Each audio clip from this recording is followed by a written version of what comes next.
कौशल्या की जय हो।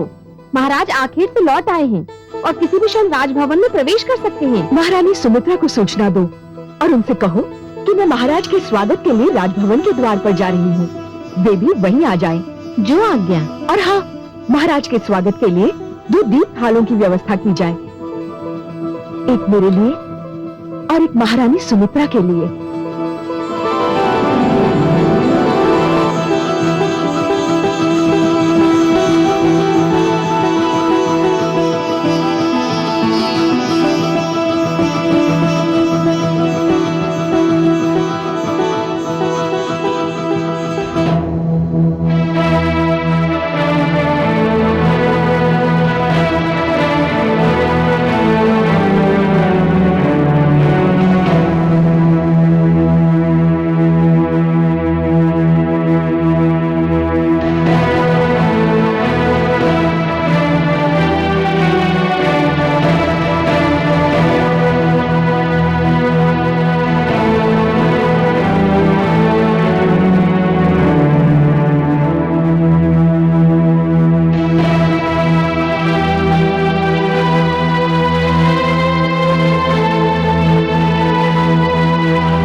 महाराज, हमसे कोई भूल हो गई है क्या, जो आप रुके बिना, हमसे बात किए बिना अपने कक्ष में आ गए?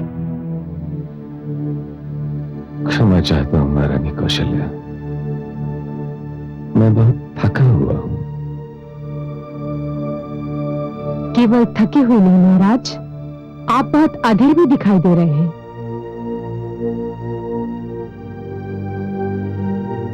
अधीर अवश्य था महारानी सुमित्रा, किंतु केवल थकान शेष रह गई है। मैं आप दोनों से क्षमा याचना करता हूं। इस थकान के कारण मुझे राजकीय शिष्टाचार का भी ध्यान नहीं रहा। महाराज, हमें तो केवल ये चिंता थी कि आप कहीं हमसे रुष्ट तो नहीं है। नहीं महारानी, ऐसी कोई बात नहीं है। चलो अच्छा हुआ, ये चिंता दूर हुई। महाराज, अब आप विश्राम कीजिए, हम आपको अधिक देर तक जगाए नहीं रखना चाहते। सेवक,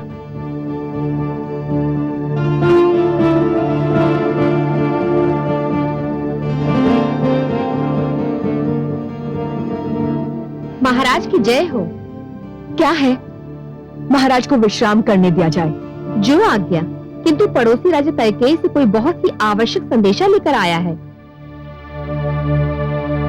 कैकेयी दूत के ठहरने का प्रबंध करो और उसे कहो कि महाराज प्रातःकाल से पहले किसी से नहीं मिल सकते। जो आज्ञा महारानी। ठहरो, कैकेयी दूत से कहो कि हम उनसे मिलने आ रहे हैं। जो आज्ञा।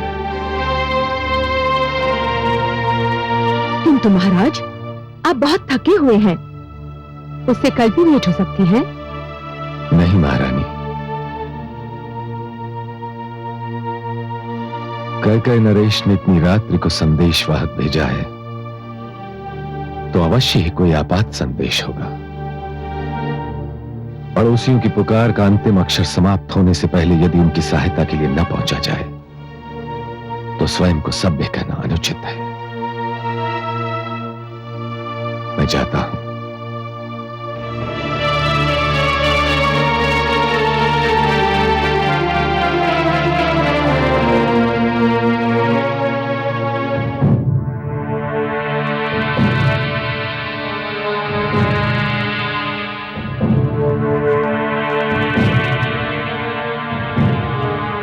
महाराज की जय हो। मैं इतनी रात्रि को कष्ट देने के लिए क्षमा मांगता हूं। हमें कोई कष्ट नहीं हुआ, हम केवल ये जानना चाहते हैं कि महाराज कैकेयी को कोई कष्ट तो नहीं। कष्ट नहीं राजन, वो तो घोर संकट में है। क्या हुआ? लंकावती रावण ने सेना लेकर हमारे राज्य पर आक्रमण कर दिया है। हमारी सेना तो कदाचित 2 दिन भी उसके आगे ठहर नहीं पाएगी। महाराज कैकेयी ने आपसे सहायता चाहिए है, और वो भी जितनी शीघ्र संभव हो।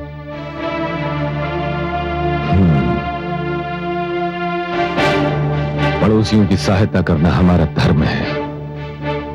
कैकेयी नरेश से कहिए कि वे चिंता न करें, हम कल ही अपनी सेना लेकर उनकी सहायता के लिए पहुंच रहे हैं।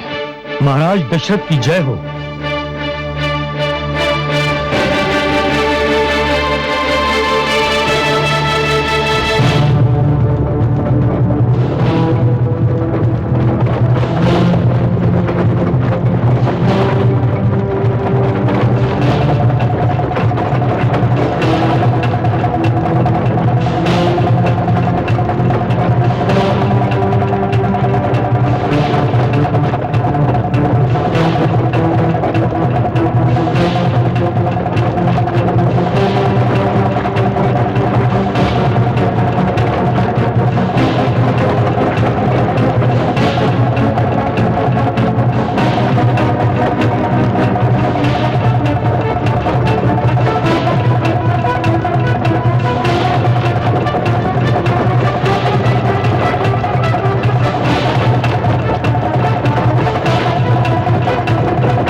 कैकेयी नरेश,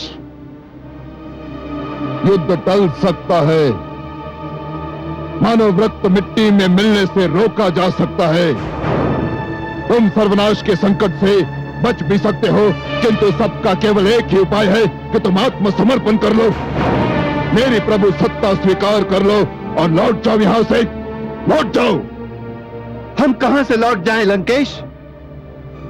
हम तो अपनी सीमा के भीतर हैं। लौटना तो तुमको है जो अपनी सीमा छोड़कर हमारी सीमा में घुस आए हो। हम तो केवल अपनी सीमा की रक्षा कर रहे हैं। रक्षा?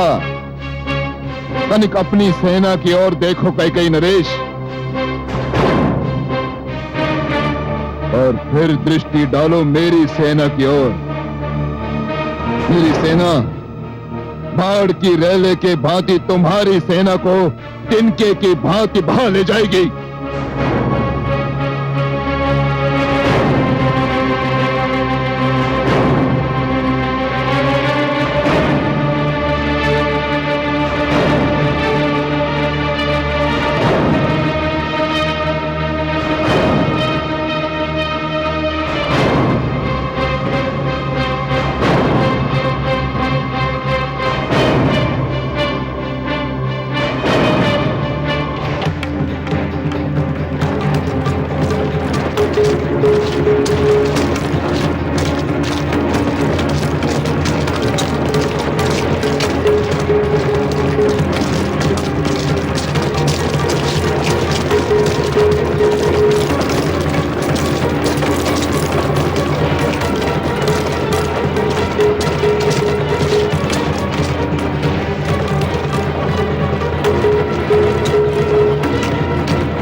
चिंता न करें कैकेयी नरेश, मैं आ गया।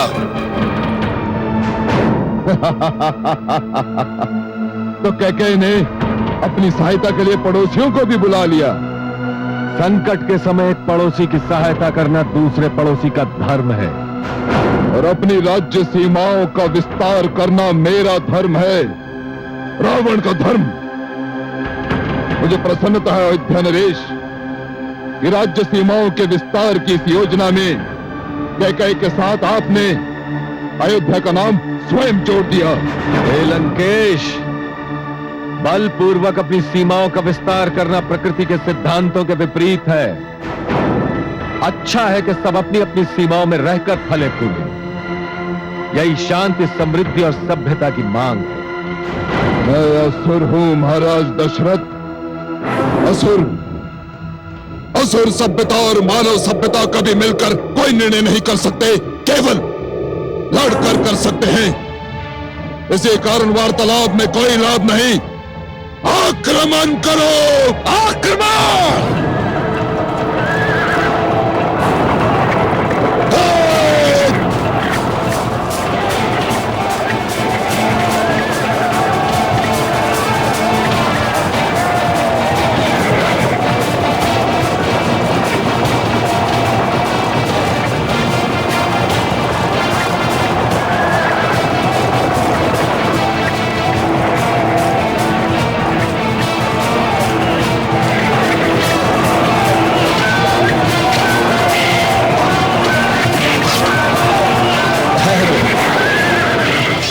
सावधान महाराज दशरथ, सावधान।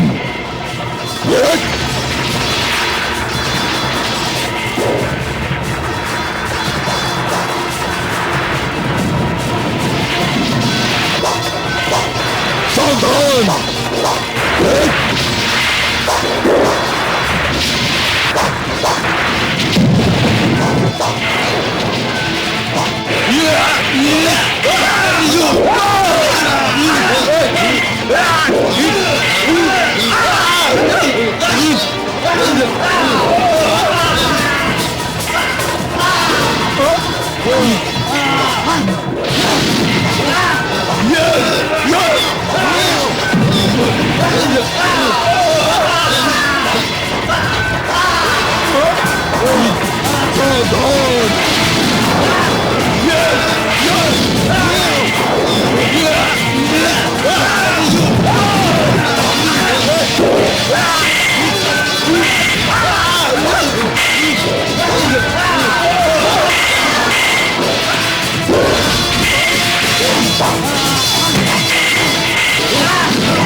महाराज दशरथ,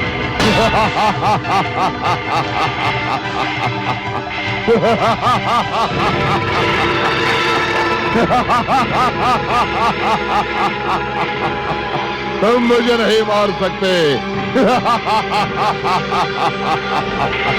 मैं रावण हूं, रावण।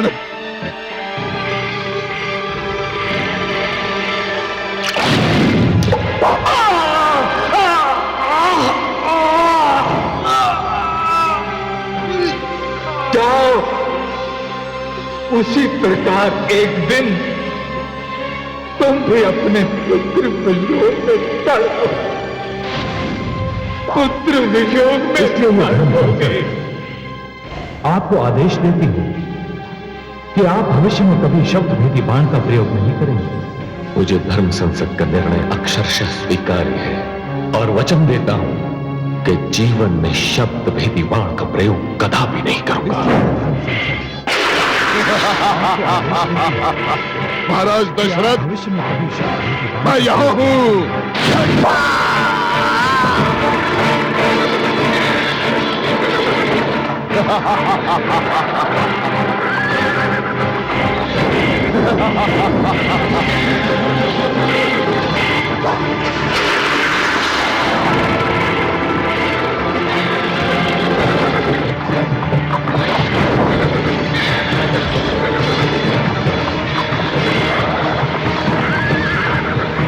क्षेत्र संभालिए महाराज, मैं रथ संभालता हूँ।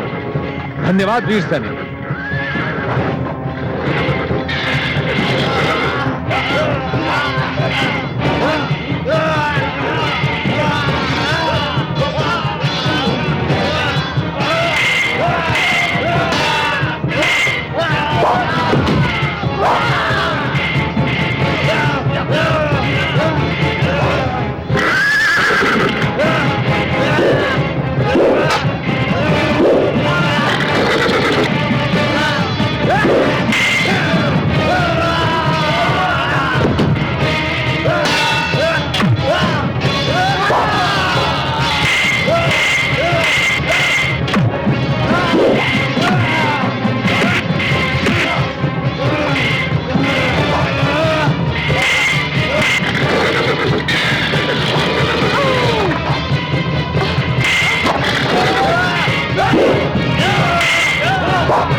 महाराज दशरथ।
सारथी, चलो सारथी, चलो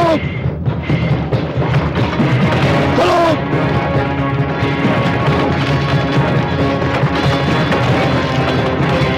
आगे बढ़ो।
लंकापति रावण तुम्हारे साथ है, रुक जाओ।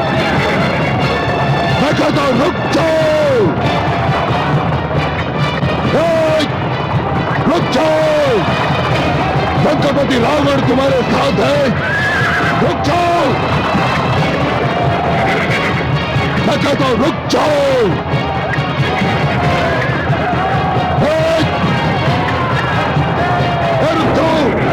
अरे लंकापति रावण तुम्हारे साथ है, रुक जाओ।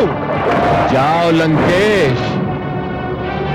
मैं एक पराजित नरेश को बंदी बनाकर उसे और अपमानित नहीं करना चाहता।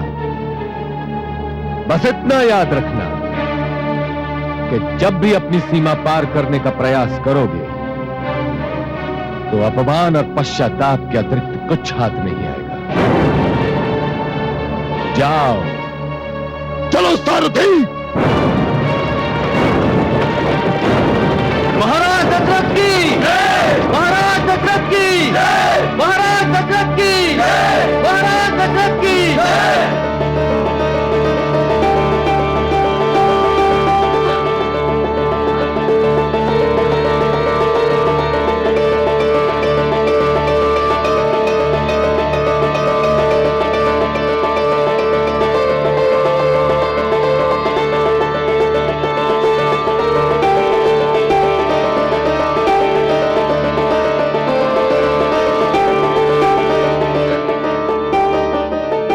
मेरा रथ संभालने वाली, 2 बार मुझे घातक आक्रमण से मेरे प्राणों की रक्षा करने वाली वीरांगना, तुम कौन हो? मैं कैकेयी नरेश की पुत्री कैकेयी हूं महाराज। कैकेयी नरेश ने तुम्हें युद्ध में भाग लेने की अनुमति कैसे दी? मैंने अनुमति मांगी ही नहीं। जब मैंने सुना कि अयोध्या नरेश दशरथ मेरे पिताश्री की सहायता के लिए आ रहे हैं, तो मैंने भी निर्णय कर लिया कि ऐसे पड़ोसी का धर्म निभाने वाले की सेवा मैं अवश्य करूंगी। धन्य है जिस जाति की पुत्रियां अपने अधिकारों की रक्षा के लिए डट जाएं, उन्हें कोई पराजित नहीं कर सकता। ऐसा सारथी पाकर मैं धन्य हो गया।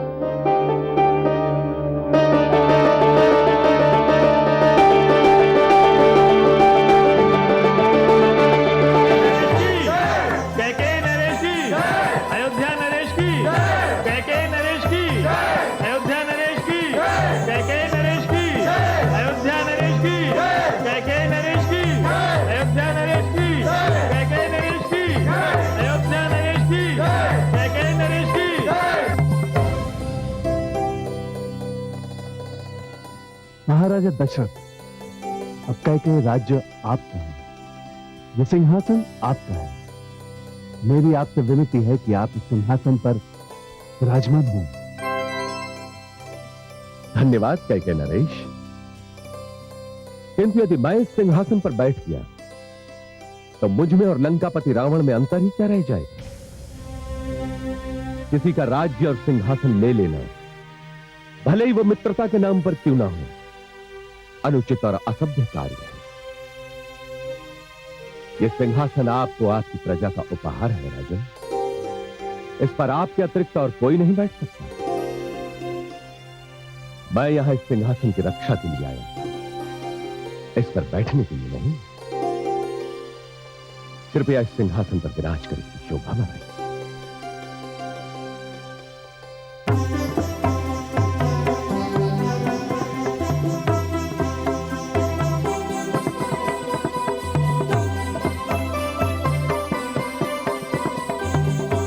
हे नगरवासियों, आज समस्त स्वागत, समस्त अभिनंदन, समस्त सत्कार अयोध्या नरेश महाराजा दशरथ के लिए सुरक्षित है, क्योंकि यदि ये हमारी सहायता के लिए ना पहुंचते तो कैकेयी लंका साम्राज्य का भाग बन चुका होता। आपकी स्वाधीनता रावण की दासी बन चुकी होती। मैं आप सबकी ओर से अयोध्या नरेश के प्रति आभार, अपार आभार प्रकट करता हूं। ब्राह्मणगण,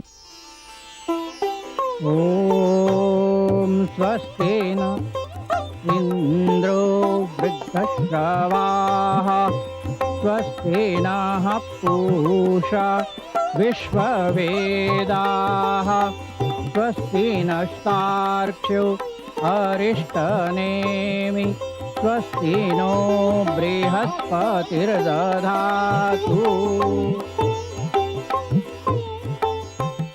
हमारी ओर से तुच्छ भेंट स्वीकार करें। अयोध्या नरेश की, अयोध्या नरेश की, अयोध्या नरेश की। आपने ये भेंट देकर मेरा सम्मान बढ़ाया है राजन, किंतु हे कैकेयीवासियों, मुझसे अधिक इस भेंट का अधिकारी कोई और है। इस विजय का श्रेय उसको है जिसने न केवल मेरे सारथी की मृत्यु के उपरांत मेरे रथ को संभाला, बल्कि रणभूमि में 2 बार मेरे प्राणों की रक्षा भी की।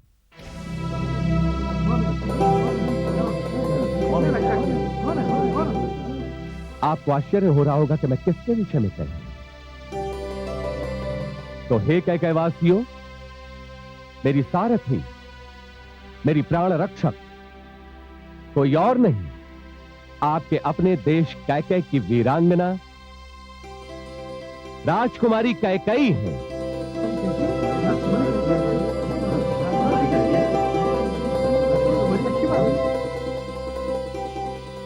मैं आप सबकी अनुमति से ये भेंट ये उपहार उनकी सेवा में प्रस्तुत करता है, क्योंकि इसकी सर्वप्रथम अधिकारी वही है।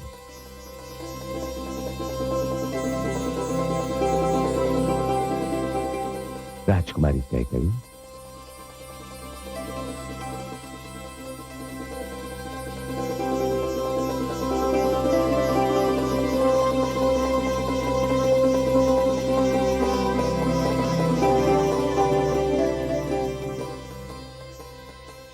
ये भेंट स्वीकार कीजिए।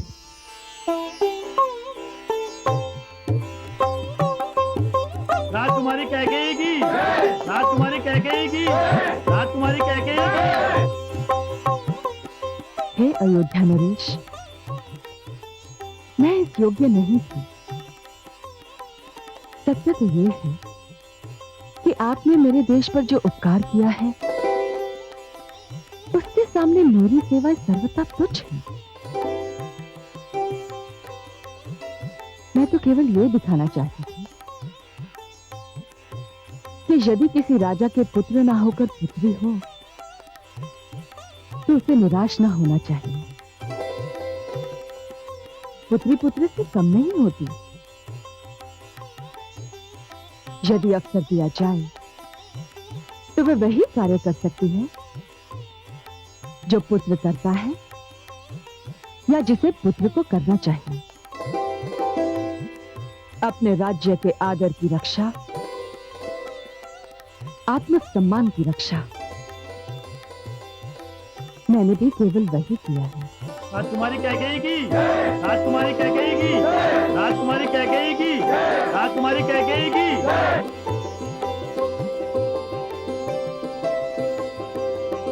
हे कैकेयी नरेश, राजकुमारी और समस्त अतिथिगण, अब आपके राज्य पर कोई कुदृष्टि नहीं डाल सकता। रावण को उसके दुस्साहस का दंड मिल चुका है।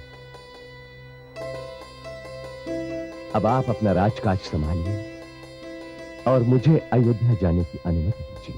ये कैसे संभव है महाराज? यदि आप इतनी शीघ्र चले गए तो अतिथि सम्मान की भावना तो हमारे मन में ही रह जाएगी। आपको कुछ दिनों तक ठहरना होगा। मैं अवश्य ठहरता कैकेयी नरेश, किंतु अयोध्या मेरी राह देख रही है और मुझे भी अयोध्या से दूर रहने का अभ्यास है। प्रभु से मेरी यही प्रार्थना है कि कैकेयी और अयोध्या की मित्रता सदा बनी रहे। मुझे कैकेयी की सुंदरता सदा स्मरण रहे।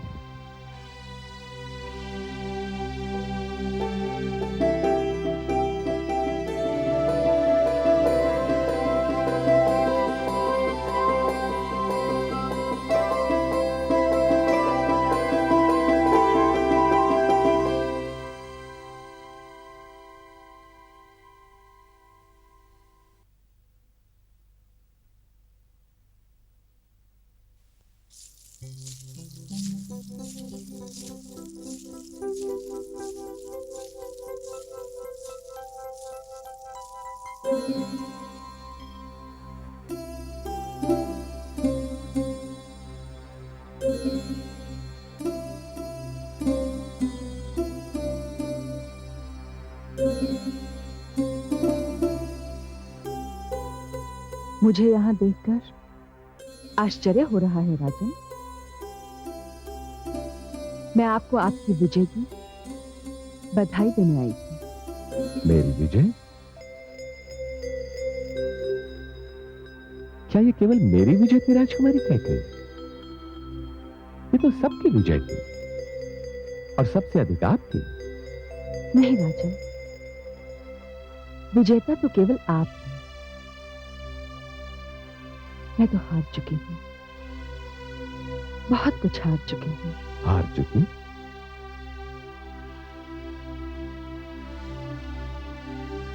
क्या हार चुकी हैं? अपना मन।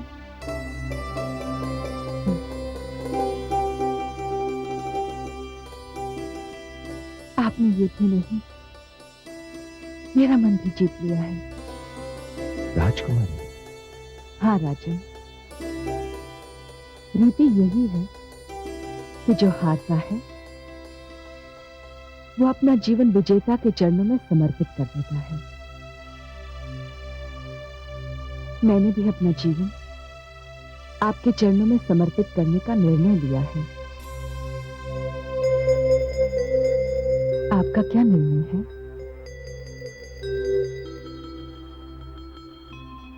मेरा निर्णय इतनी सुंदर वीरांगना का निर्णय अस्वीकार करना वीरता और सौंदर्य दोनों का अपमान होगा।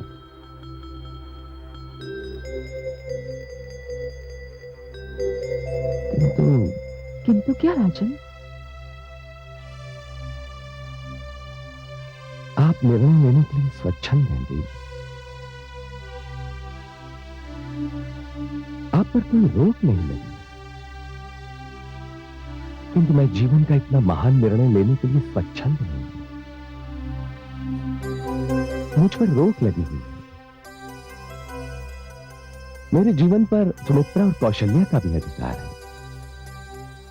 मेरा निर्णय उनकी अनुमति के अधीन है देवी।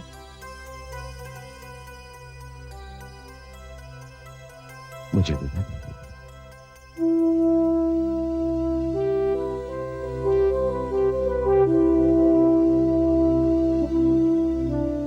मुझे आपको रोकने का अधिकार होता तो मैं अवश्य कहती, कुछ दिन रुक जाइए और मेरे जीवन को अपनी सुहानी स्मृतियों की सुगंध से महका दीजिए। ये ना कहिए कि आपका मुझ पर कोई अधिकार नहीं है देवी। आपने मेरे प्राणों की रक्षा की है। मैं आपका ऋणी हूं और ये ऋण मुझे सदैव स्मरण रहेगा। और मैं आप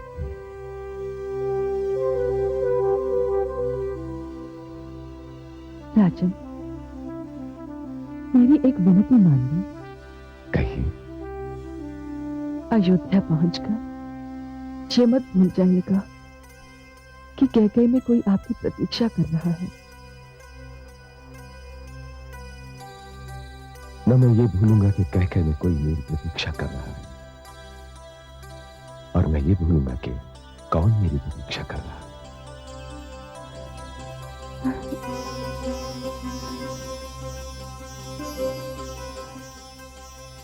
मैं अभी आपको और कोई वचन तो नहीं दे सकता, किंतु एक वचन अवश्य देता हूं कि जीवन में 2 बार आप जो भी मांगे,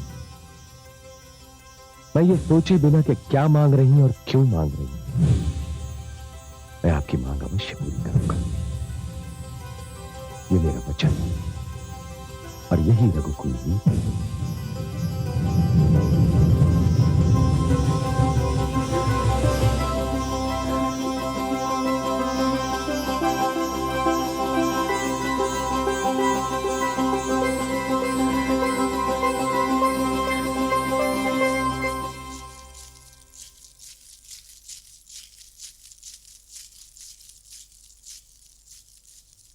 महाराज युद्ध भूमि से पधार रहे हैं। महाराज पधार रहे हैं। महाराज के स्वागत की तैयारी की जाए।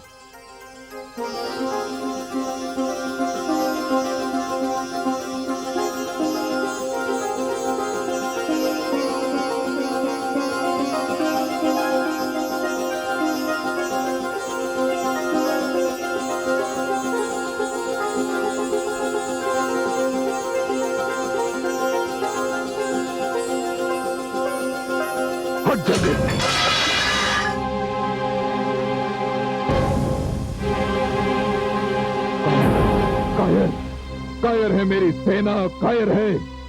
मैं पुकारता रहा और वो युद्ध भूमि से भाग खड़ी हुई और मुझे तो साधारण राजाओं से पराजित होना पड़ा। मुझे लंकापति रावण को अपमान, घोर अपमान, घोर अपमान।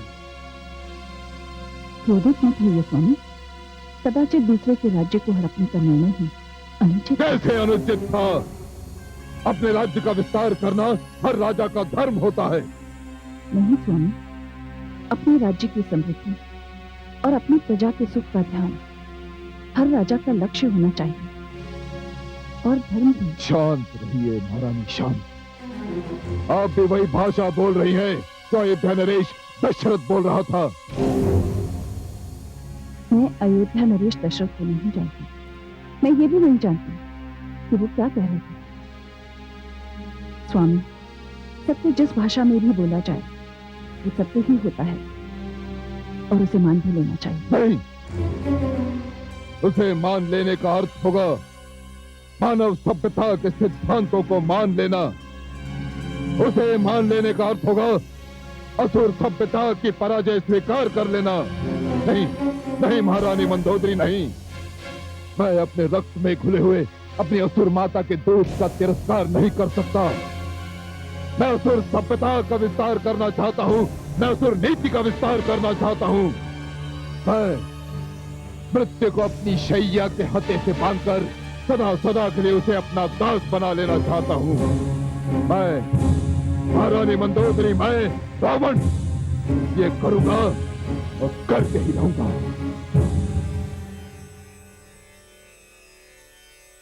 हे कमल नयन, देखिए दुष्ट रावण क्या कह रहा है। वो मृत्यु को बंदी बनाने की बात कर रहा है। महादेवी, आपको तो स्मरण होना चाहिए कि रावण से पहले भी कई और दुष्ट यही ललकार दे चुके हैं। उनका क्या परिणाम हुआ?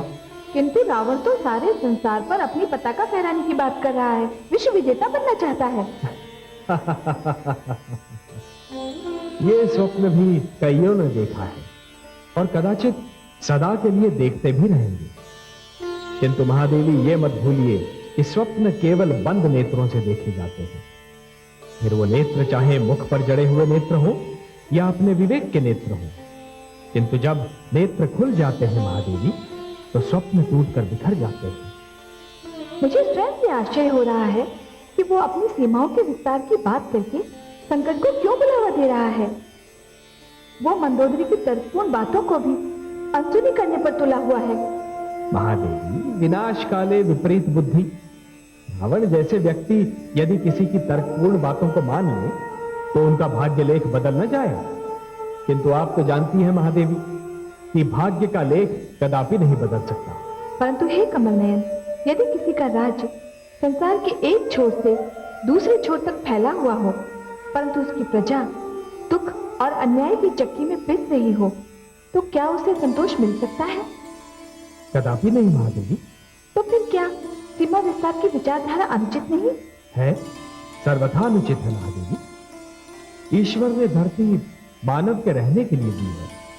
फिर ईश्वर ने भिन्न भिन्न क्षेत्रों को भिन्न भिन्न भाषाएं दी, वेशभूषा दी, खान पान दिया, ताकि उन सब क्षेत्रों की पहचान बनी रहे। और ये नियम भी बनाया कि अब अपने अपने क्षेत्रों में रहें और शांति से रहें, एक दूसरे के जीवन में अकारण हस्तक्षेप न करें। सत्य कहा आपने। सबको अपनी सीमाओं में अपने ढंग से रहने की स्वतंत्रता है।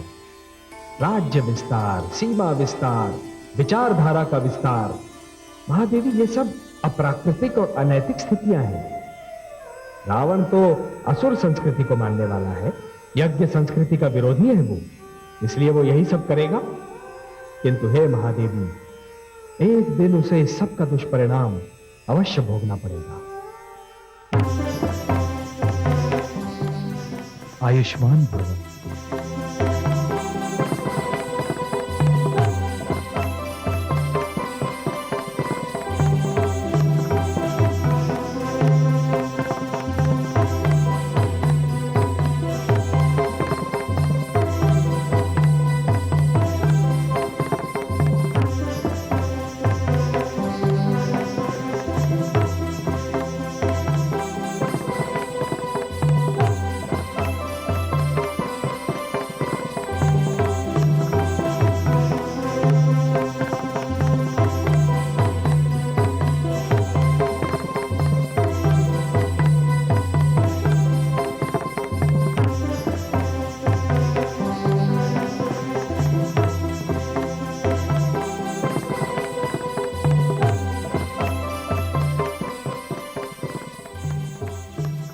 विजय की बहुत बहुत बधाई है स्वामी।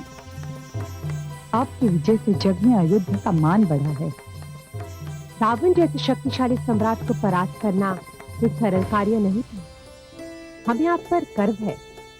जितने दिन युद्ध चला हम आपकी कुशलता और विजय की कामना करते रहे। और देखिए, भगवान की कृपा से आपको कोई साधारण घाव भी नहीं लगा। हाँ देवी, कदाचित ये आपकी प्रार्थना का फल था कि मुझे कोई घाव नहीं लगा। और कदाचित ये किसी की वीरता और साहस का भी फल था कि 2 बार मेरे प्राण जाते जाते बच गए। युद्ध में 2 बार ऐसे अवसर आए जब मेरे प्राणों पर बनाई थी, किंतु दोनों बार किसके साहस ने मेरी रक्षा की। कौन था वो साहसी महाराज?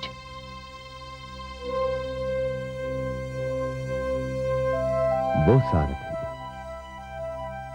जिसने मेरे सारथी की मृत्यु के उपरांत मेरा रथ संभाला था।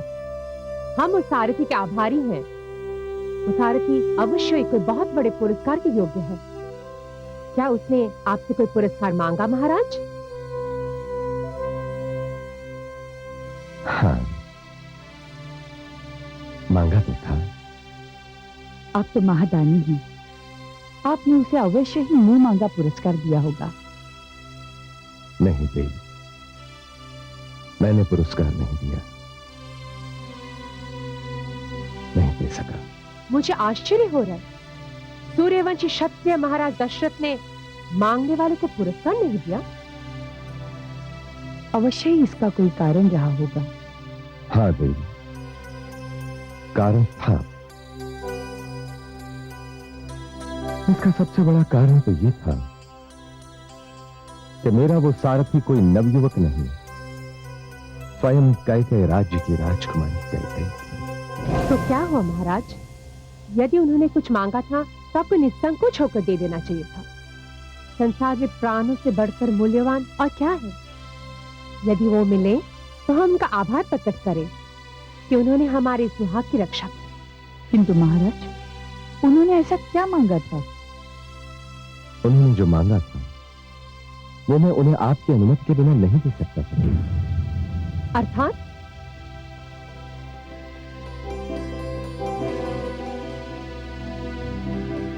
उन्होंने अपने लिए सुहाग सिंदूर मांगा था। राजकुमारी कैकेयी ने मेरे सम्मुख पाणी ग्रहण का प्रस्ताव रख दिया। मैं ये पुरस्कार उन्हें आपकी अनुमति के बिना कैसे दे सकता था? ये मेरे अधिकार के बाहर की बात थी।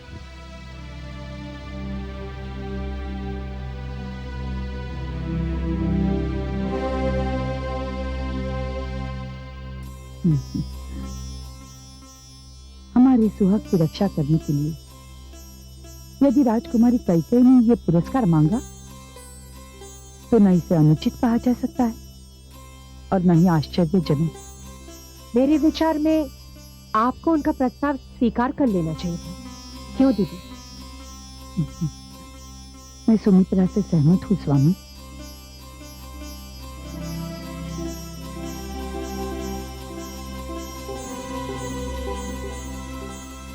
मेरे विचार से आप दोनों पतिव्रत धर्म और भावुकता के आवेश में आकर ऐसा कह रहे हैं। कदापि नहीं महाराज। स्वामी, रघुकुल को कब से एक उत्तराधिकारी की आवश्यकता है। इस विशाल भवन को भी कब से एक कुलदीपक की आवश्यकता थी। इतने वर्ष बीत जाने पर भी न तुम्हें और न सुमित्रा आपको वो कुलदीपक दे सके। कौन जाने आपका ये कुलदीपक राजकुमारी कैकेयी के भाग्य में लिखा हो। यदि राजकुमारी कैकेयी ने ये कुलदीपक प्रदान कर दिया तो अयोध्या में चारों ओर उजाला फैल जाएगा। मैं स्वयं राजकुमारी का हाथ मांगने के लिए पुरोहित भेजूंगी। अब जो होगा वो आप नहीं हम करेंगे स्वामी।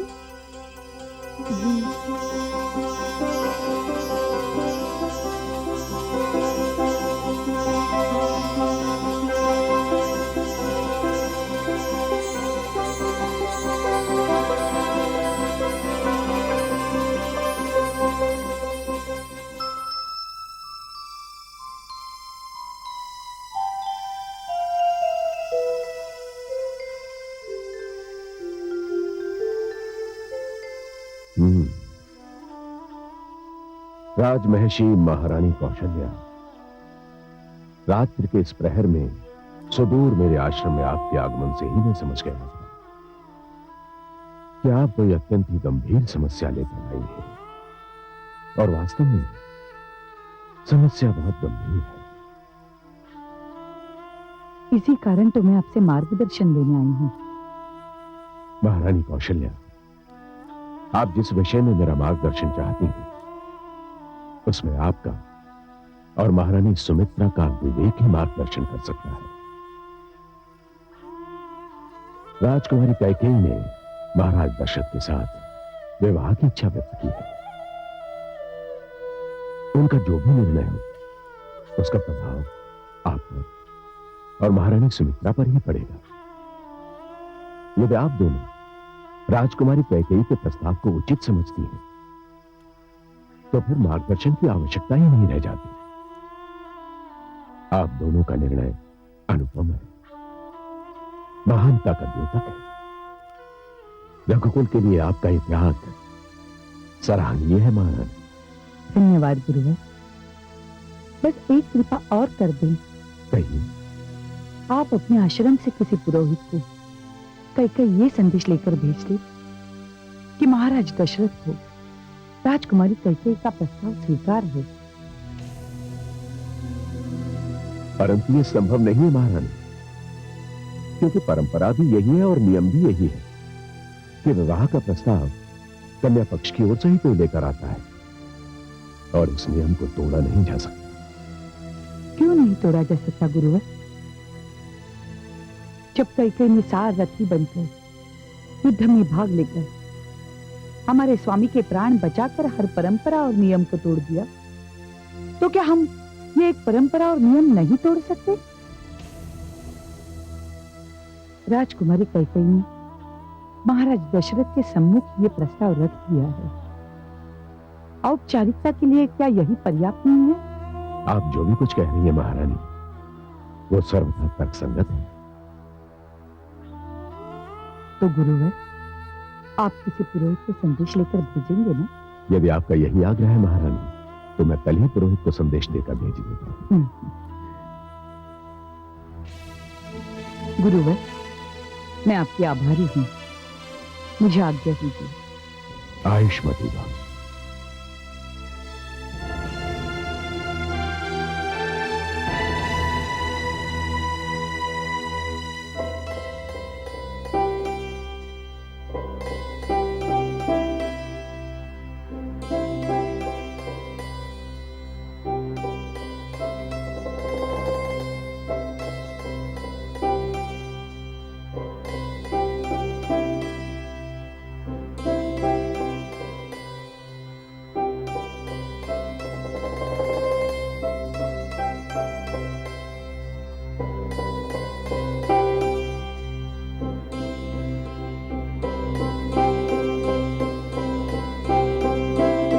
मेरा रथ संभालने वाली, 2 बार मुझे घातक आक्रमण से मेरे प्राणों की रक्षा करने वाली वीरांगना, तुम कौन हो? मैं कैकेयी नरेश की पुत्री कैकेयी हूं महाराज।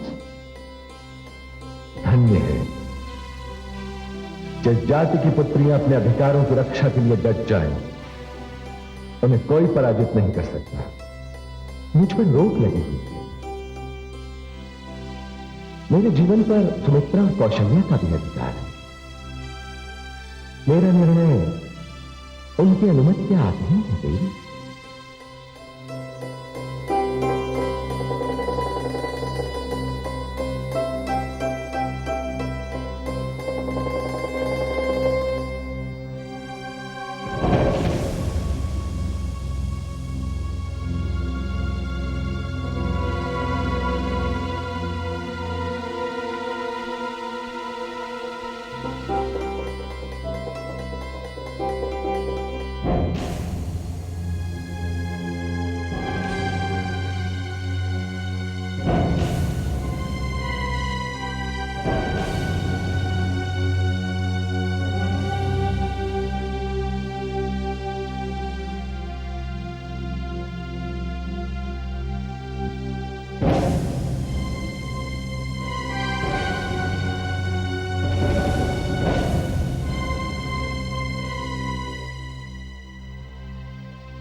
प्रणाम महाराज।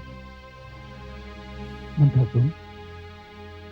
महाराज, असमय आने के लिए क्षमा चाहती हूं, परंतु मुझसे राजकुमारी की बातें कभी नहीं जाती। बचपन से उसे गोद में खिलाया है, उसे तनिक भी पीड़ा होती है तो मैं तड़पने लगती हूँ। मुझे तो बहुत चिंता हो रही है। इतनी रात बीत गई पर उसकी आंखों में नींद का नाम तक नहीं। उसके जागने का कारण मैं जानता हूं। मंत्रा तुम तो जानती हो, मेरी पुत्री मुझे अपने प्राणों से अधिक प्रिय है। मैं जानता हूं वो क्या है जिसने उसकी आंखों से नींद छीन ली, किंतु मैं उसी के मुख से सुनना चाहता हूं।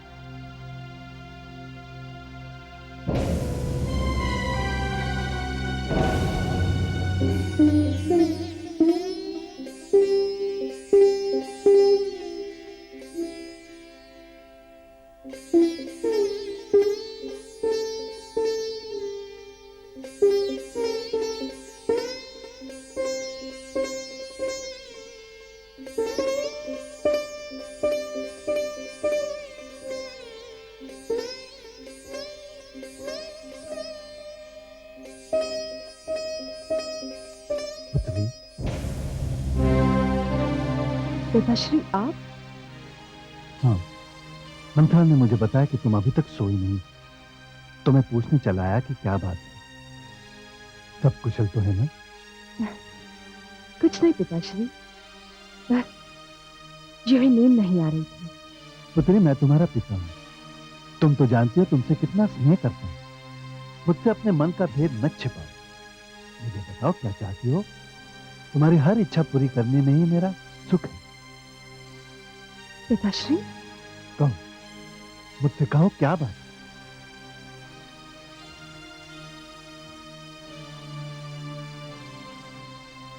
पिताश्री, मुझे अयोध्या नरेश दशरथ।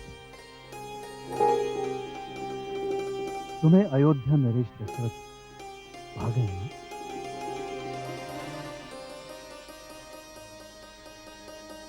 भा नहीं गए हैं, वो मेरे जीवन पर छा गए हैं।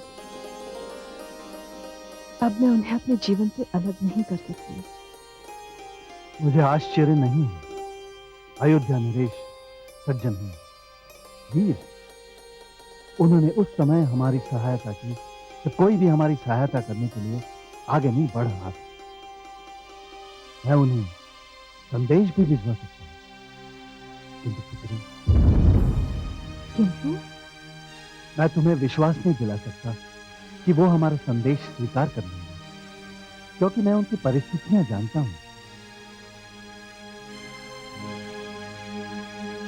वो परिस्थितियां मैं भी जानती हूँ पिताश्री, परंतु मैं चाहूंगी तो अब उन्हें भूल नहीं सकती।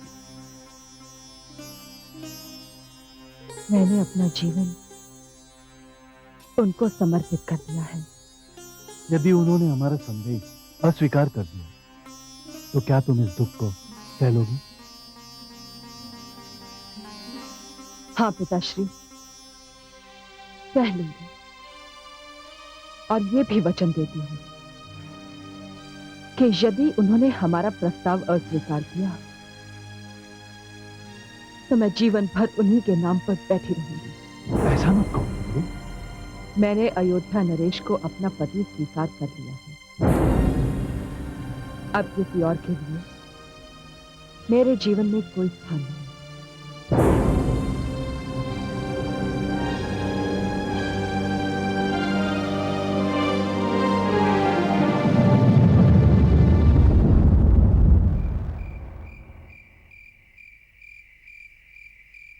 ब्रह्म ऋषि, आपने मुझे बुलवाया? पुरोहित जी, आपको एक संदेश लेकर कैकेयी राज्य जाना है। जो आज्ञा ऋषिवर। क्या संदेश है? संदेश ऋषिवर, महाराज कैकेयी का दूत आपसे भेंट करना चाहता है। कैकेयी राज्य का दूत? प्रस्तुत करो उसे। आइए।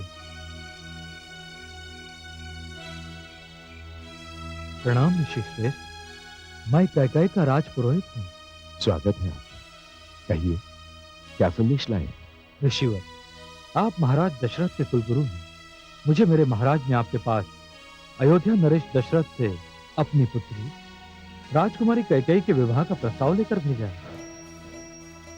अत्यंत ही सुखद आश्चर्य है पुरोहित जी। मैं भी अपने पुरोहित जी को महाराज कैकेयी के पास यही संदेश देकर भेजने वाला था।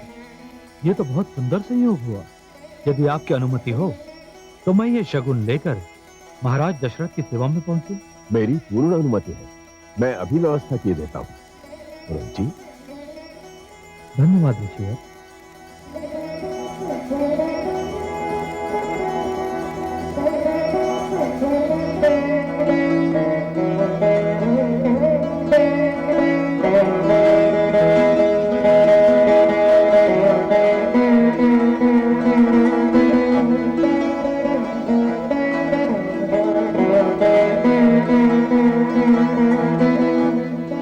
यशस्वी भाव।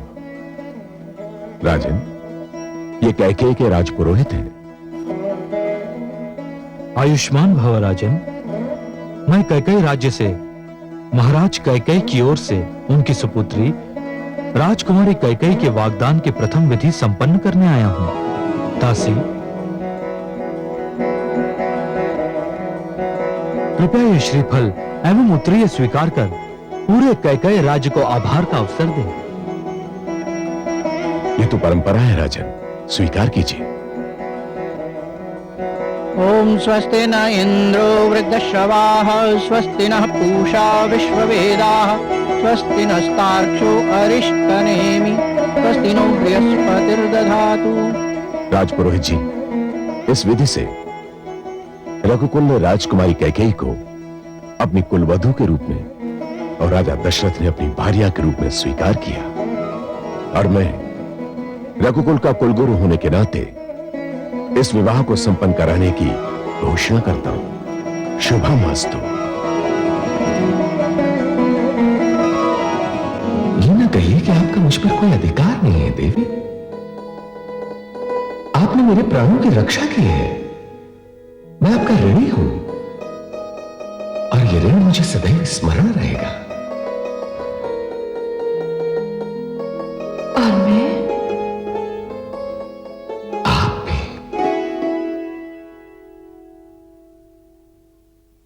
राजकुमारी की जय हो। अयोध्या नरेश दशरथ आए हैं। क्या? महाराज दशरथ कहाँ हैं? वो इधर ही आ रहे हैं।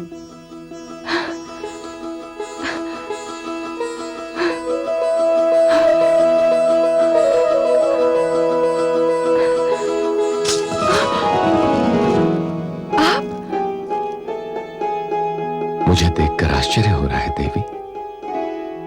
आश्चर्य?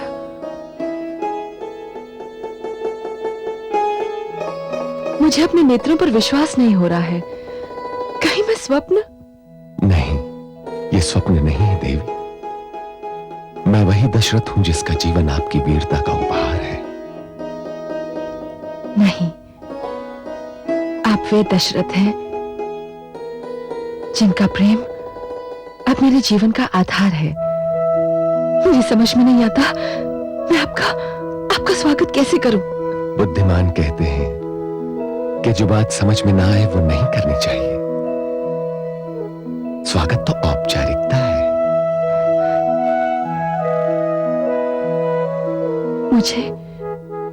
मुझे विश्वास नहीं था कि आप इतनी शीघ्र लौट आएंगे। और मुझे हर पल स्मरण था कि यहां मेरी प्रतीक्षा की जा रही है। और यह भी स्मरण था कि यहां कौन मेरी प्रतीक्षा कर रहा है। मेरे नेत्रों पर आपके चित्र और मन पर आपकी स्मृति का सर्वाधिकार हो चुका है राजन।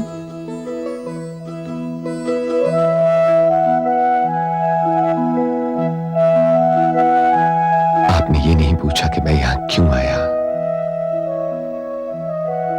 क्यों पूछूं? आपके आने का कारण पूछने का अर्थ यह होगा कि मुझे अपने प्रेम पर विश्वास नहीं। आपका विश्वास जीत गया देवी। राजन। हाँ देवी, मैं वो कहने आया हूं जो पहले न कह सका। आपने मुझे युद्ध में विजय की बधाई देते हुए कहा था कि जीत केवल मेरी हुई थी, आप हार गई थी। ये सत्य नहीं था राजकुमारी कैकेयी। सत्य तो ये है कि युद्ध क्षेत्र में जब आपके काले घने केश खुलकर बिखरे थे और श्रावण की उस घटा से मुझे आपका मुखचंद्र दिखाई पड़ा था, मुझे उसी क्षण विश्वास हो गया था कि मैंने भी अपना बहुत कुछ हार दिया है। मैं जान गया था कि ये क्षण अब जीवन के किसी भी क्षण मेरा साथ नहीं छोड़ेगा। हाँ देवी, मैंने आपके पिताश्री का शगुन स्वीकार कर लिया है।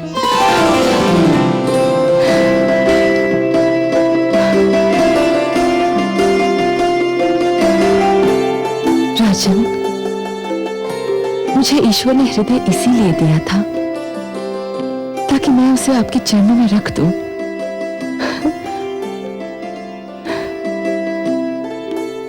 और मैंने उस हृदय को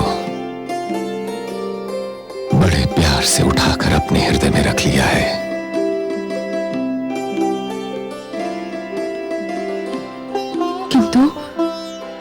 किंतु राजन, मैं समझ गया कि आप क्या जानना चाहती हैं। सुमित्रा और कौशल्या ने क्या कहा, ये मैं आपको नहीं बताऊंगा। बस इतना ही कह रहा हूं कि वे दोनों व्याकुलता से आपकी प्रतीक्षा कर रही हैं।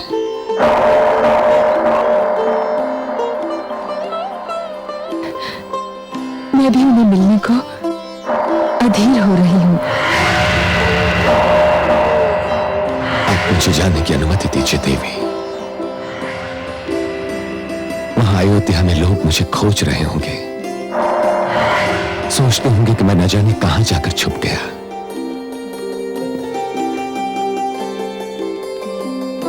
अयोध्या वाले शीघ्र ही जान लेंगे कि आप केवल मेरे हृदय में ही छिप सकते हैं।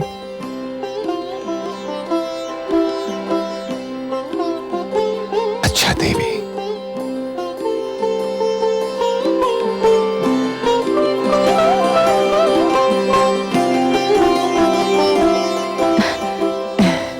महाराज, ये मेरी धाइमा मंत्रा है। मैंने इसी की गोद में अपनी आंखें खोली थी। मंथरा ने मां बनकर पाला है मुझे। दाई मां को मेरा प्रणाम।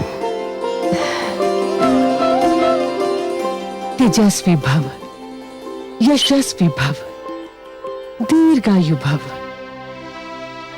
ईश्वर संसार की सारी प्रसन्नताएं आपके चरणों में रखते। मैं जानती थी जिसे मेरी राजकुमारी ने चुना होगा वो ईश्वर के भंडार का सबसे अनमोल रत्न होगा। महाराज, मैं अपनी राजकुमारी के चुनाव पर बलिहारी जाऊं।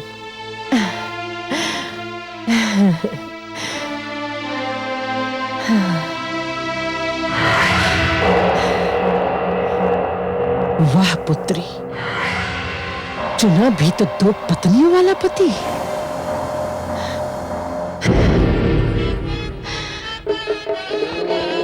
स्वस्ति न इंद्रो वृद्धश्रवाः स्वस्ति नः पूषा विश्ववेदाः स्वस्ति नस्तार्क्ष्यो अरिष्टनेमि स्वस्ति नो बृहस्पतिर्दधातु।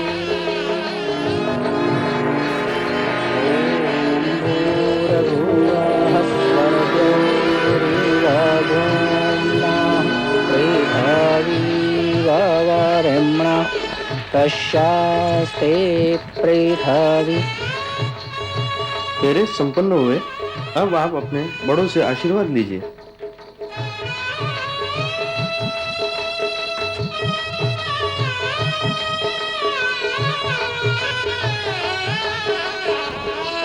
आयुष्मान भव, आयुष्यमती भव। हे महाराज, मैंने अपनी पुत्री को बड़े लाड़ प्यार से पाला है। कभी कोई ऐसा अवसर नहीं आने दिया कि इसकी आंखों में अश्रु छलक पड़े। मैंने इसकी हर इच्छा पूरी की है। आज ये मुझसे विदा हो रही है तो मेरा हृदय फटा जा रहा है। मेरी पुत्री का ध्यान रखिएगा महाराज। इन्हें कोई कष्ट नहीं होगा, वहां इनकी हर इच्छा पूरी होगी। अयोध्या में इतना स्नेह मिलेगा कि ये कैके भूल जाएंगी।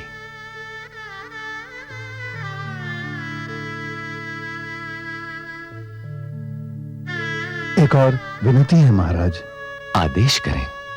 मैंने आपको बताया था कि मंथरा ने मां बनकर मेरी पुत्री को पाला है। मुझे भली भांति याद है। यदि आपको आपत्ति न हो तो मैं मंथरा को कैकेयी की देखरेख के लिए आपके साथ भेज दूं। आपत्ति? मुझे हर्ष होगा।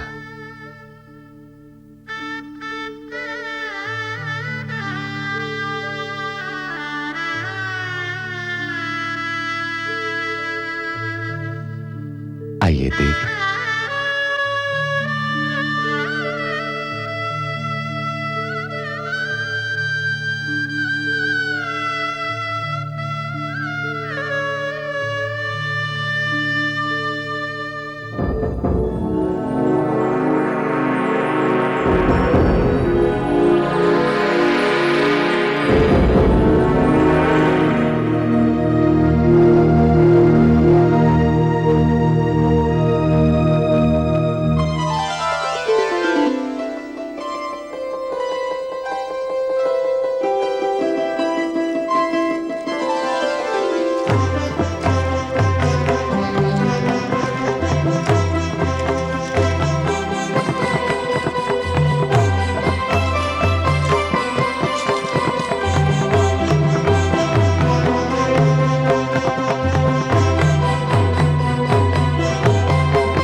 हे रानी कैकेयी, सूर्य वंश में, इक्ष्वाकु वंश में तुम्हारा स्वागत है। अब अयोध्या ही तुम्हारा घर है। मैं जानती हूं तुम वीर हो, बुद्धिमान हो, समझदार हो। महाराज तुम्हारे विषय में हमें सब कुछ बता चुके हैं, किंतु मैं आयु में तुमसे बड़ी हूं, इसलिए तुम्हें यह बताना मेरा कर्तव्य है कि पुत्रवधू दो वंशों की मर्यादा लेकर आती है और उसे ये दोनों मर्यादाएं संभालनी होती है। आप सबको मेरी ओर से कभी कोई कष्ट नहीं पहुंचेगा और तुम्हें हमारी ओर से सदैव पूर्ण सहयोग, मित्रता और शुभकामनाएं मिलती रहेगी। तो मैं चलती हूं। नवजीवन की एक बार और बधाई।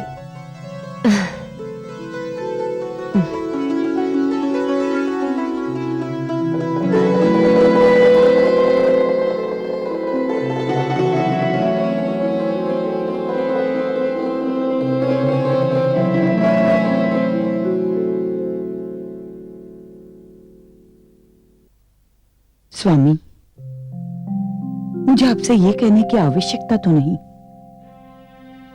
किंतु फिर भी आप जिसे अर्धांगिनी बनाकर लाए हैं उसके साथ वही व्यवहार कीजिए जो मेरे और सुमित्रा के साथ करते रहे हैं। उसके प्रति कोई अन्याय न होने पाए। वो अपना देश छोड़कर आई है, अपने पिता की लाडली है।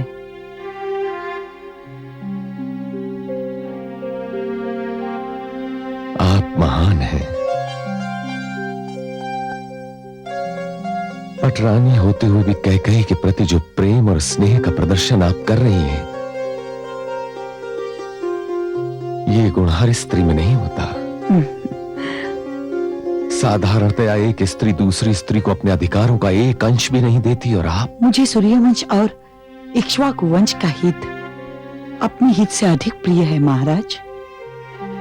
ये आग्रह मैं और मेरे साथ बहन सुमित्रा केवल इसलिए कर रही है कि रघुकुल को उत्तराधिकारी मिल जाए। कौन जाने राजकुमारी कैकेयी रघुकुल के लिए एक वरदान सिद्ध हो। अब जाइए महाराज, राजकुमारी कैकेयी आपकी राह देख रही होगी।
मैं जानता हूं कि मैं आपके जीवन का प्रथम पुरुष हूं, और मैं ये भी जानता हूं कि आप मेरे जीवन की प्रथम नारी नहीं हैं। किंतु इसका यह अर्थ नहीं कि आपकी महत्ता किसी से कम है। हाँ, यह संभव है कि आपने जिसे नायक चुना है वो सर्वश्रेष्ठ सिद्ध ना हो।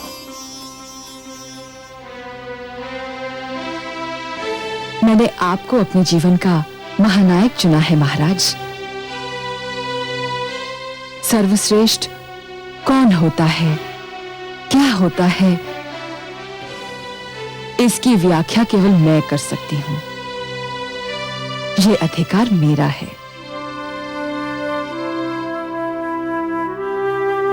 महाराज, स्त्री के अधिकारों के प्रति आप कितने जागरूक हैं, ये देखकर मेरी प्रसन्नता की सीमा नहीं रही। इसमें आपकी बड़ी बहनों कौशल्या और सुमित्रा का भी बड़ा हाथ है। मैंने उनसे बहुत कुछ सीखा है। इसमें कोई संदेह नहीं कि वे दोनों आदर्श नारियां हैं।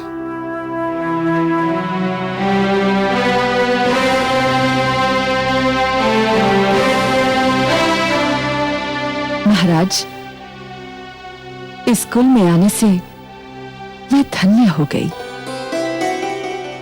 आपके संग नवजीवन आरंभ करने से पहले मुझे अपनी बड़ी बहनों से आशीष ले आने दीजिए। चलिए, मैं भी आपके साथ चलता हूं। नहीं महाराज, मैं अकेली जाना चाहती हूं। जैसी आपकी इच्छा।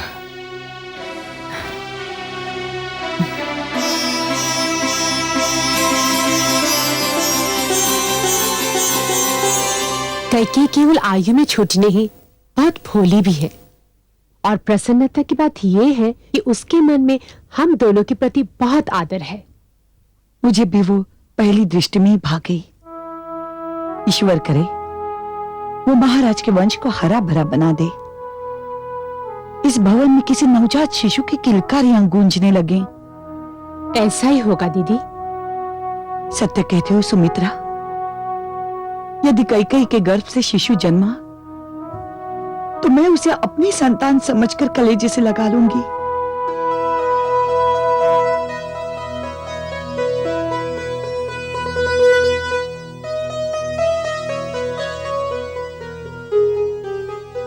प्रणाम महारानी। नई महारानी द्वार पर खड़ी है। द्वार पर खड़ी है? जी।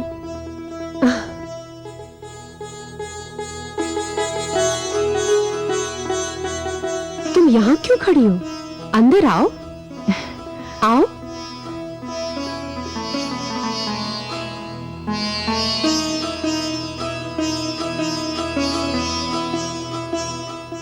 तुम द्वार पर क्यों खड़ी थी बहना? भीतर आना चाहिए था। मैंने सोचा कदाचित आप दोनों कुछ निजी बातें कर रही हैं। अब यहाँ ऐसे कोई निजी बात नहीं होगी छोटी रानी जिसमें तुम सम्मिलित ना हो।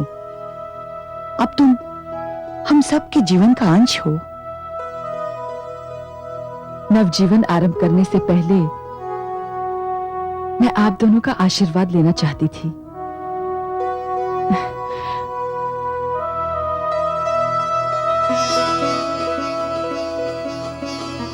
संतानवती भव।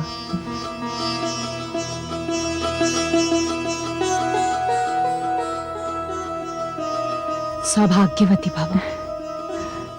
मैं आप दोनों को विश्वास दिलाती हूँ कि मैं आप दोनों की छोटी बहन ही बनकर रहूंगी। और हम दोनों तुम्हें विश्वास दिलाते हैं कि हम तीनों बहनों की भांति मिलकर रहेंगे। अब तुम अपने कक्ष में जाओ।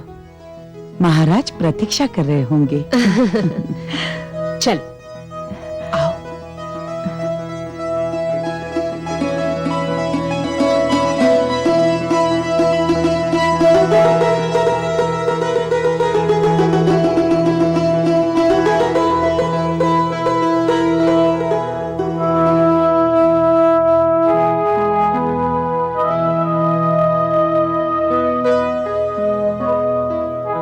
वास्तव में बहुत प्यारी और बहुत भोली है। सत्य कह रही हो दीदी।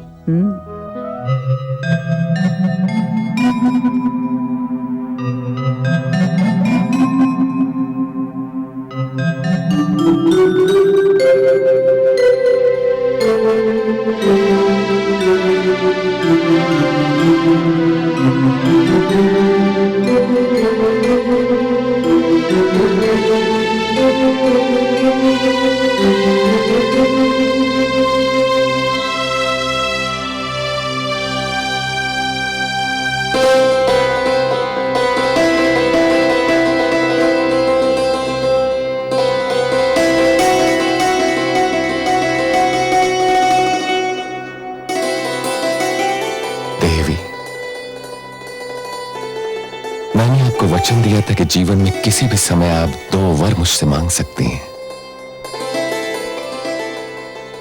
आप चाहें तो आज इसी क्षण जो चाहे मांग लें। मुझे आप मिल गए, आपका प्रेम मिल गया, 2 प्यार करने वाली बड़ी बहनें मिल गई, एक बड़ा कुल मिल गया, मुझे एक महान वंश मिल गया है। अब तो ईश्वर से भी कुछ मांगने की इच्छा नहीं रही। आपसे क्या मांगूं? यदि कोई आवश्यकता हुई तो आपसे नहीं तो और किससे मांगूंगी? अभी मुझे कुछ नहीं चाहिए।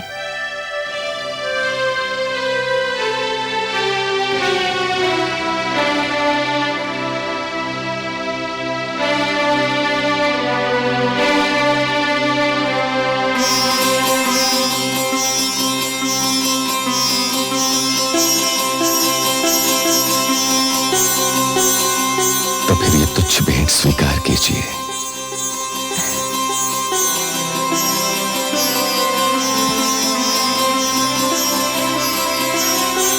जो आपसे मिले वो तुच्छ हो ही नहीं सकता, क्योंकि उसमें आपके हाथों की सुगंध खुली होती है। महारानी कैकेयी,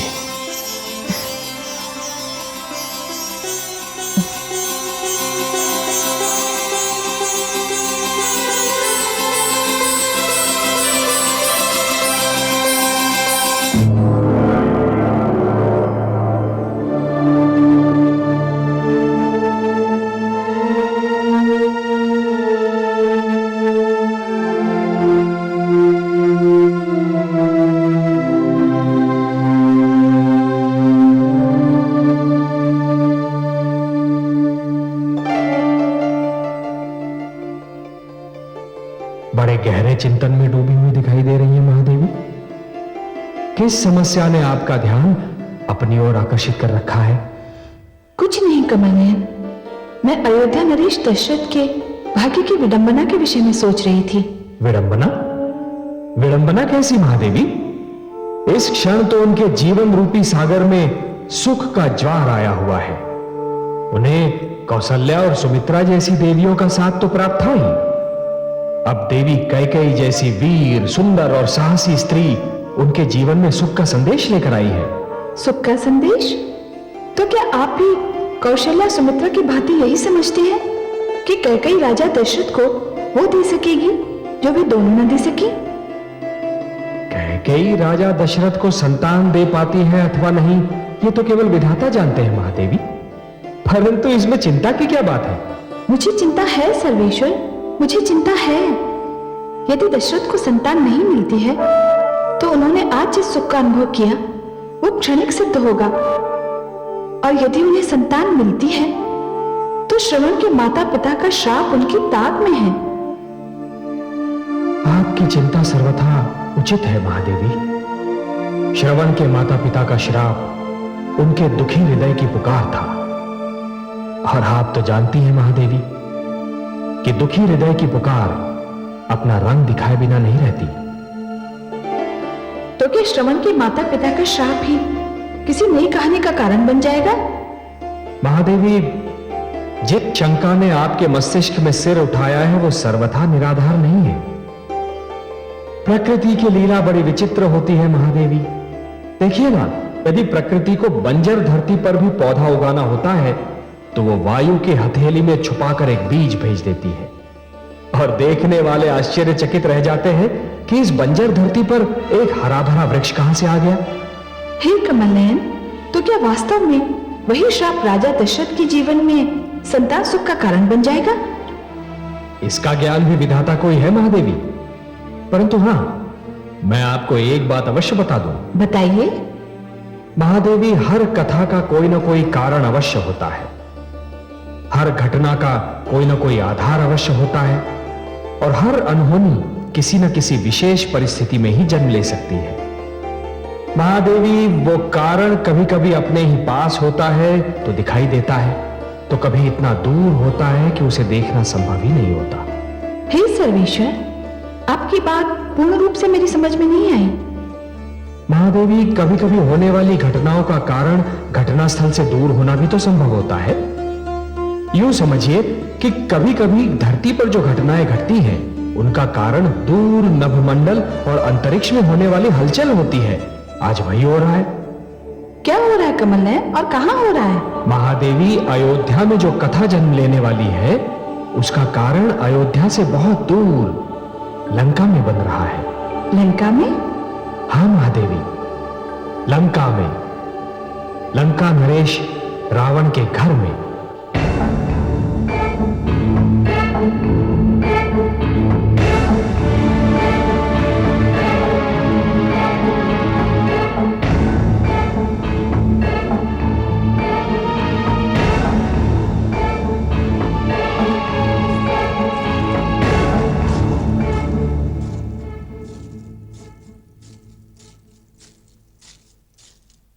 आइए महारानी, विराजिए।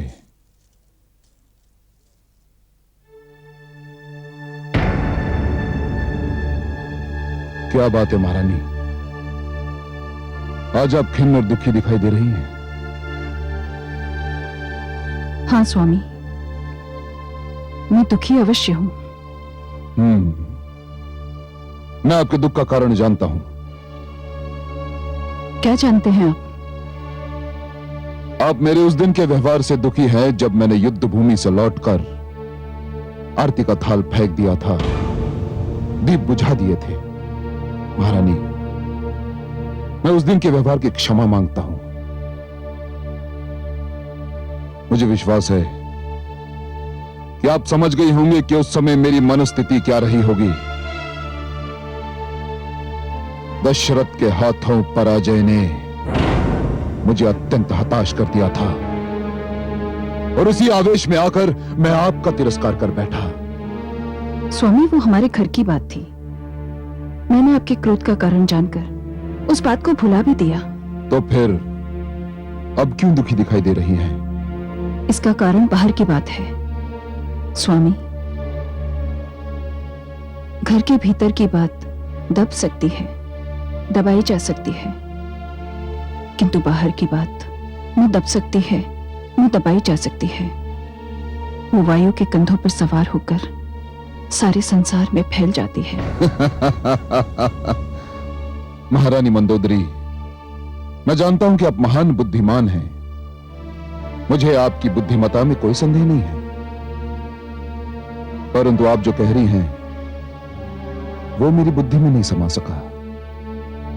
क्या आप अपनी बात के लिए स्पष्ट और सरल शब्दों का चयन नहीं कर सकती? मैं जानना चाहता हूं कि आपके दुख का कारण क्या है। स्वामी, कुछ ऋषि पत्नियां मेरे पास आई हैं। ऋषि पत्नियां आपके पास क्यों आई हैं? संभवतः इसलिए कि वो समझती हैं कि मैं नारी हूं और नारी होने के नाते मैं उनकी सहायता कर सकती हूँ। क्या सहायता चाहती है वे आपसे? हे लंकेश, सुना है आपने ये आदेश दिया है कि हमारे राज्य की सीमा में जो भी ऋषि यज्ञ करेगा उसे कर भरना होगा। तो क्या राजा होने के नाते मुझे कर लगाने का कोई अधिकार नहीं है महारानी? अधिकार है स्वामी, पर कर उन पर लगाया जाता है जो कर भरने की क्षमता रखते हों, जो इस योग्य हों। ये दुखियारे तो दान दक्षिणा पर अपना जीवन व्यतीत करते हैं। ये कर भरने के लिए धनराशि कहां से लाएंगे? मुझे तो आपकी चिंता निराधार दिखाई पड़ रही है महारानी, क्योंकि इस समस्या का समाधान तो बहुत सीधा साधा है। वो क्या? ऋषिगण यज्ञ करना छोड़ दें, वे हमारे कर से मुक्त हो जाएंगे। आप उनसे ये कह रहे हैं कि वो अपना धर्म छोड़ दें? मैं उनसे ये कह रहा हूं कि लंका पर मेरा राज्य है, रावण राज्य, और मेरे राज्य में किसी को ऐसा कोई कार्य करने की अनुमति नहीं जो मेरी इच्छा से मेल न खाता हो। क्षमा करें लंकेश, किंतु प्रजा के किसी भी वर्ग से यह कहना कि वो अपना धर्म, अपने सिद्धांत त्याग दे, राजा की महानता के विरुद्ध है। और राजा की आज्ञा की अवहेलना प्रजा के किसी भी वर्ग के लिए दंडनीय है। यदि ऋषिगण यज्ञ करना चाहते हैं तो उन्हें कर देना होगा, और यदि वो कर नहीं दे पाते तो उन्हें दंड भोगना होगा।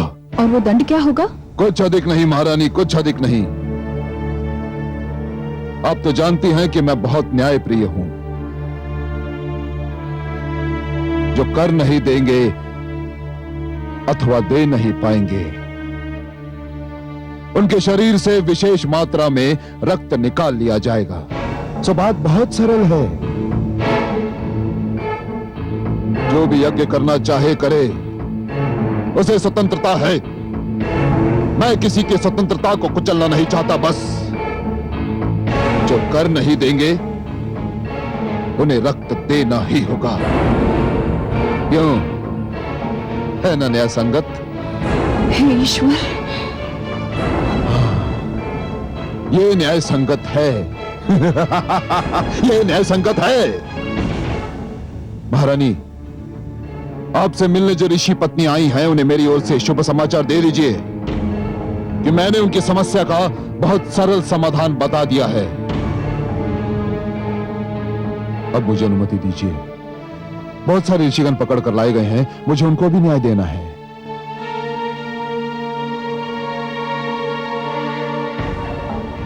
महारानी, स्मरण रहे, यह आपका क्षेत्र रनिवास है, मेरा सभागार नहीं। स्मरण रहे।